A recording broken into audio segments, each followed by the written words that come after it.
U.S. Air Force is about to tell us what it says happened. We're going over to the Pentagon now, where Colonel John Haynes of the U.S. Air Force will tell us Good afternoon, what ladies and happened. gentlemen. For some bizarre reason, the Air Force, which whenever you queried it about UFOs said we have no interest in UFOs, if you feel threatened by them, contact the local law enforcement, decided they were going to reinvestigate the Roswell case. The conclusion of the first report left no doubt that what was recovered near Roswell, New Mexico in July 1947 was debris from a formerly top-secret Army Air Forces research project, codenamed Mogul.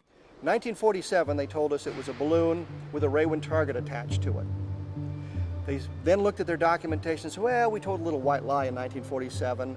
Instead of just being a normal meteorological balloon, it was part of the array train for what was then classified, the classified project, Project Mogul. Mogul was an attempt to acoustically detect Soviet nuclear blast and ballistic missile launches. The Air Force said that explains it. It's a highly classified project. The people at Roswell wouldn't have recognized the balloon. That's why it was covered up. We didn't want the people to get back to Project Mogul.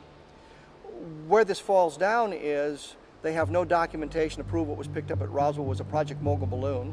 The people at Roswell, Jesse Marcel, for example, the air intelligence officer, was part of Operations Crossroads, and we're told that the Raywin targets and the meteorological balloons were used as part of the atomic testing, so he should have been familiar with the balloons. So you've got a situation where they're saying these guys with their fingers on the triggers, if you will, can't identify a balloon and are so hysterically possessed that they claim it's a flying saucer. They didn't review the tapes of Louis Rickett, the counterintelligence NCOIC at the base, who saw the debris and commented on it. They didn't review the tapes of Major Edwin Easley, who told me that he couldn't talk about it because it was still classified 47 years later. Told me a number of times in our first conversation, I can't talk about it, I was sworn to secrecy. They didn't even talk to Brigadier General Arthur Exon, who reported that he flew over the two distinct sites, and reports the gouge. A balloon will not leave a gouge. So they didn't talk to the people I would think were key people. Instead, they talked to the people that are going to lead them directly to the Project Mogul explanation and let it go at that. They say this was a top secret project, implying there was special equipment. It's a neoprene balloon and Raywin targets. Raywin targets had been used for 20 years. At first they were used because they reflected the sun and they could track them visually much easier. Now they were adapted to radar use.